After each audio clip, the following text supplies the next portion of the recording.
India രാജാവാകുമോ? അതായത് artificial ഇൻ്റലിജൻസിൽ ലോകത്തെ ഇനി നിയന്ത്രിക്കാൻ പോകുന്നത് ഇന്ത്യയുടെ കരുത്താണ്. UPI ഒക്കെ വന്നത് വല്ലതുമില്ല സാർ? അതുപോലെ ഒരു UPI അല്ല. വാസ്തവത്തിൽ ഇന്നിപ്പം AI രംഗത്ത് മുന്നിൽ നിൽക്കുന്നത് അമേരിക്കൻ കമ്പനികൾ, അതുപോലെ ചൈനീസ് കമ്പനികളൊക്കെ ആണ് പേര് കേട്ട് മുന്നിൽ നിൽക്കുന്നത്. പക്ഷേ യഥാർത്ഥ രംഗത്തെ രാജാവാകാൻ പോകുന്നത് ഇന്ത്യയാണ്.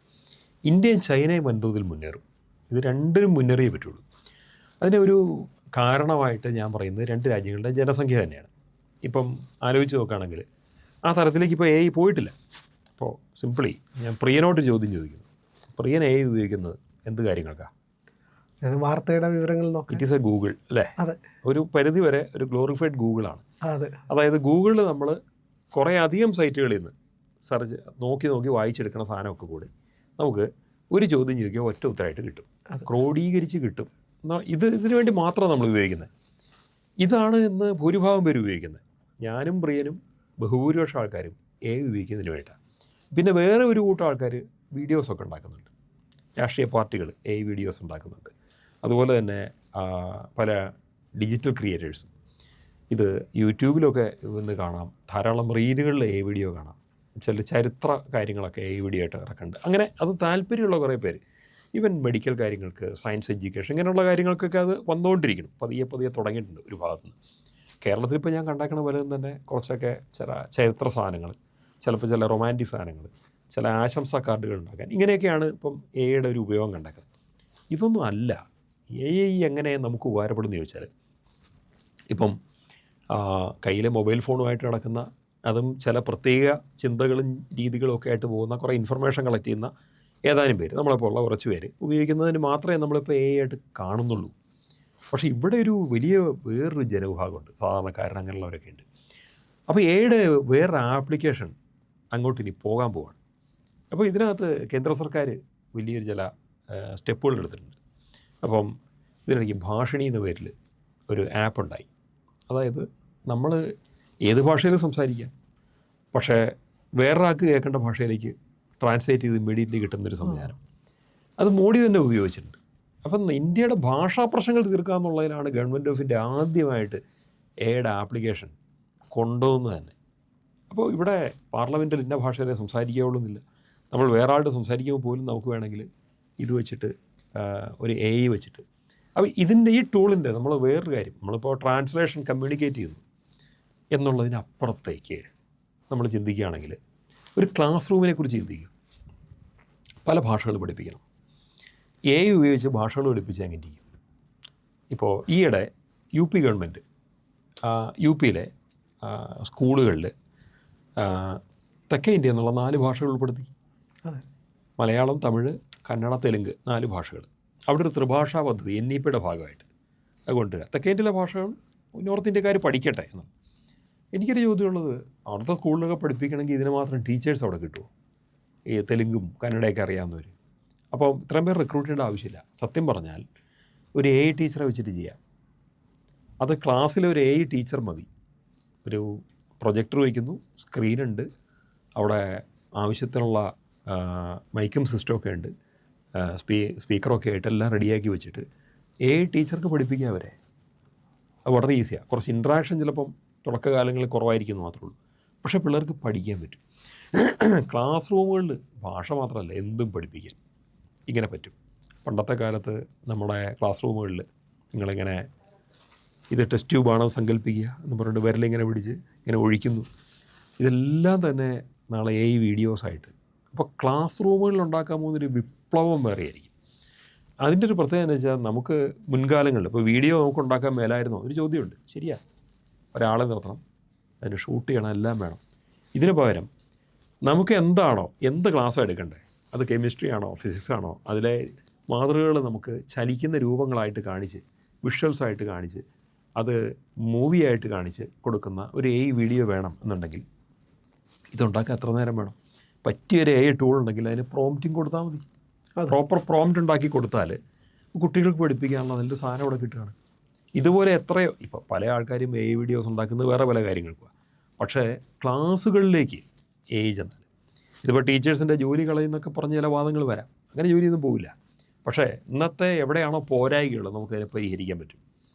മാത്രമല്ല പല ടീച്ചേഴ്സിനും AI വീഡിയോ ഉൾപ്പെടെ വെച്ചുകൊണ്ട് പഠിപ്പിക്കാനും പറ്റും. അതെ. അങ്ങനെ ഒരു കാര്യം കൂടെ ഉണ്ട്. അത് AI will become a teaching assistant എന്നുള്ളതിലേക്ക് വരും. ഇത് വരാൻ പോകുന്ന ഒരു വമ്പൻ ആപ്ലിക്കേഷനാണ്. ഗ്രാമാന്തരങ്ങൾ, ഉൾപ്രദേശങ്ങളിൽ ഒരു അധ്യാപകം പോലും ചെല്ലാൻ പറ്റാത്തിടത്ത് പോലും വേണമെങ്കിൽ ഒരു ഏകാചാര്യ വിദ്യാലയത്തിന് ചെയ്യാൻ പറ്റും. അവിടെ കുട്ടികൾക്കുമില്ല. അവിടെ ആകെ ആവശ്യമുള്ളത് എന്താ? കമ്പ്യൂട്ടർ സിസ്റ്റം വേണ്ടി വരും, പ്രൊജക്ടറൊക്കെ വേണ്ടി വരും. അല്ലെങ്കിൽ അത്തരം ഇതെല്ലാം വെച്ചിട്ട് ആവശ്യത്തിന് നമുക്ക് ഡിവൈസുകളുണ്ടെങ്കിൽ പിള്ളേരെ പഠിപ്പിക്കാൻ ഒരു ബുദ്ധിമുട്ടില്ല. വൺസ് അത് റെഡിയാക്കി കൊടുത്താൽ മതി. വർഷം മുഴുവൻ പഠിക്കലാണ്. അപ്പം സ്റ്റേറ്റ് ഒരു സിലബസ് ഉണ്ടാക്കുന്നു. ഈ സിലബസിൽ കുറേയധികം AI വീഡിയോസ് ആ സ്റ്റേറ്റിലെ മുഴുവൻ സ്കൂളുകളിൽ എത്തിക്കാൻ പറ്റുമല്ലോ. ഇതൊരു വിപ്ലവമാണ്. ഇത് വരാൻ പോകുന്ന വിപ്ലവം. അപ്പോൾ ആലോചിച്ച് നോക്കും, എത്ര ആപ്പുകൾ നാളെ വരും. ആ ആപ്പുകൾ ഓരോ കമ്പനി ആയിരിക്കും നാളെ. ഇനി സ്കൂൾ അവിടെ നിൽക്കട്ടെ, അഗ്രികൾച്ചർ വീഡിയോ അല്ല, അഗ്രികൾച്ചറിലെ AI. അഗ്രികൾച്ചർ രംഗത്ത് വരാൻ പോകുന്നത് ഇതിലും വലിയൊരു മാറ്റമാണ്. കാരണം കാലാവസ്ഥ മാറ്റങ്ങളെ പ്രെഡിക്റ്റ് ചെയ്യാൻ AI ഉപയോഗിക്കാം. ഇത് പ്രെഡിക്റ്റ് ചെയ്തിട്ട് ഒരുപക്ഷെ ഇന്ത്യയുടെ ഓരോ ഭാഗത്തും ഓരോ വിളവും എത്ര ഉണ്ടാവും എന്നുള്ള AI വെച്ച് പറയാം. ഇപ്പം തന്നെ അല്ലാണ്ടുള്ള ഇതുണ്ട്. കാലാവസ്ഥാ പ്രവചനത്തിൻ്റെ ഏറ്റവും വലിയ ആപ്ലിക്കേഷൻ വരുന്നത് ഉത്തരേന്ത്യയിലെ കരിമ്പ് കൃഷി എഴുതുക. ആവശ്യത്തിന് മഴ കിട്ടുമോ, തവണ കരിമ്പുണ്ടാകുമോ, അതനുസരിച്ച് പഞ്ചസാരയുടെ വില കൂടുകയും കുറയുകയും ചെയ്യും. പക്ഷേ നമുക്ക് കുറച്ചുകൂടെ മുന്നേ തന്നെ AI വെച്ച് അതായത് ഹ്യൂമൻ എറർസ് ഇല്ലാണ്ട് ചെയ്യുന്ന ഒന്ന് അവിടെ ചെയ്യാൻ പറ്റും. ഒരു ഹ്യൂമൻ ആപ്ലിക്കേഷൻ ഇല്ലാതെ തന്നെ ഇത് കണ്ടിന്യൂസ്ലി ചെയ്യാൻ പറ്റും. ആകെ വേണ്ടത് എന്താണ്?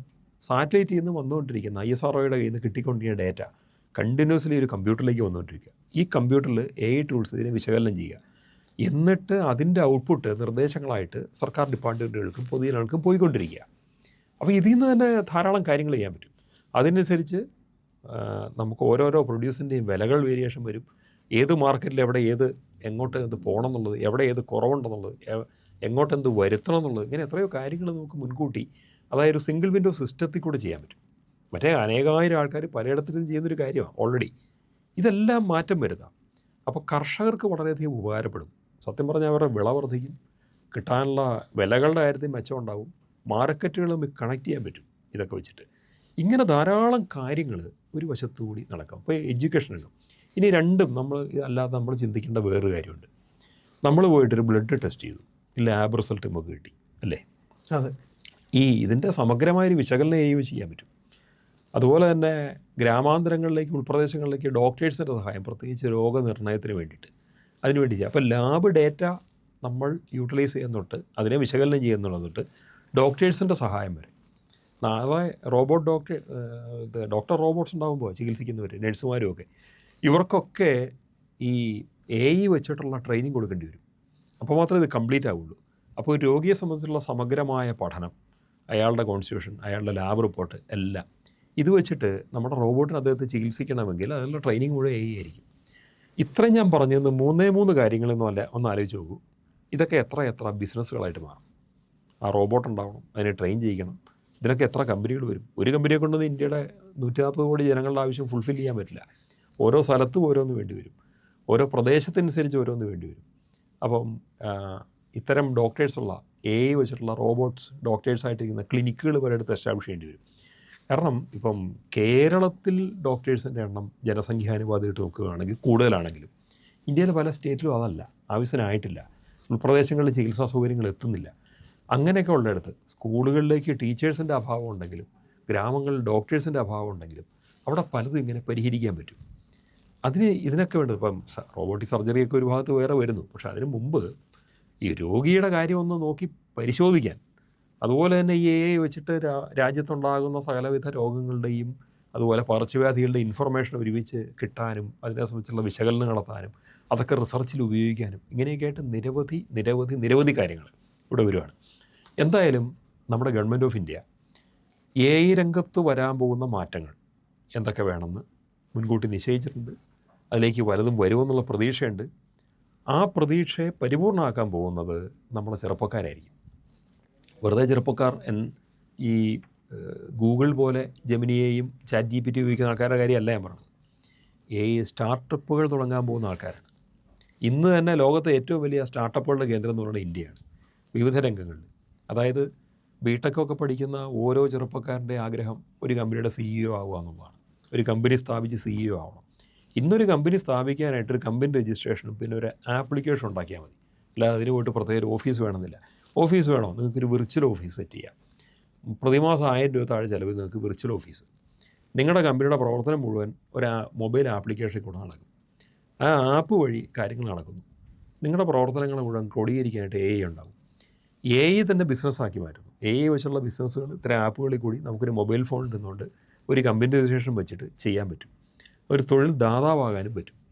അപ്പം സ്റ്റാർട്ടപ്പുകളുടെ രാജ്യമായ ഇന്ത്യയുടെ അടുത്ത സ്റ്റാർട്ടപ്പ് യുഗത്തിൻ്റെ വരവെന്ന് പറയണത് ആർട്ടിഫിഷ്യൽ ഇൻ്റലിജൻസിൻ്റെ ആപ്ലിക്കേഷൻസ് ആയിരിക്കും. നിരവധി ടീച്ചിങ്ങിനുള്ള ആപ്ലിക്കേഷൻസ്. അതുപോലെ ഇപ്പോൾ തന്നെ സോഷ്യൽ മീഡിയ നോക്കിയാൽ കാണാം, പല ആപ്സും ഉണ്ട്. എന്തിനു വേണ്ടിയിട്ടാണ്? നിങ്ങൾ ഇംഗ്ലീഷ് സംസാരിപ്പിക്കാം. നിങ്ങൾ ഏത് ഭാഷക്കാരൻ എങ്ങനെയാവട്ടെ, നിങ്ങൾക്ക് ഇംഗ്ലീഷ് സംസാരിക്കാൻ പഠിക്കാം. അപ്പോൾ ലാംഗ്വേജിൽ ആദ്യമായിട്ട് സ്വാഭാവികമായിട്ടും വരുന്നതാണ് നിങ്ങൾ ഇംഗ്ലീഷ് പഠിപ്പിക്കുന്നു, സ്പോക്കൺ ഇംഗ്ലീഷ്. നല്ല കാര്യമാണ്, അത് തുടങ്ങിയല്ലോ. ഇനി പലതും വരും. ഇനി നിങ്ങൾക്ക് ഫ്രഞ്ച് പഠിക്കണോ, നാളെ വേറൊരു ആപ്പ് വരും. നിങ്ങൾക്ക് ജർമ്മൻ പഠിക്കണോ, ഇത് വരും. എന്തിനാണ് പോയിട്ടൊരു സ്ഥാപനത്തിൽ പോയി ചേർന്നോ, നിങ്ങൾ പൈസ കൊടുത്തോളൂ, പക്ഷേ ആപ്പിനായിരിക്കും നിങ്ങൾ ഒരു പക്ഷേ പേ ചെയ്യുന്നത്. നിങ്ങളവിടം വരെ ഡെയിലി വീട്ടിൽ നിന്ന് ഇറങ്ങി ഒരു സ്ഥാപനത്തിൽ പോയിട്ട് തിരിച്ചു വരേണ്ട ആവശ്യമില്ല.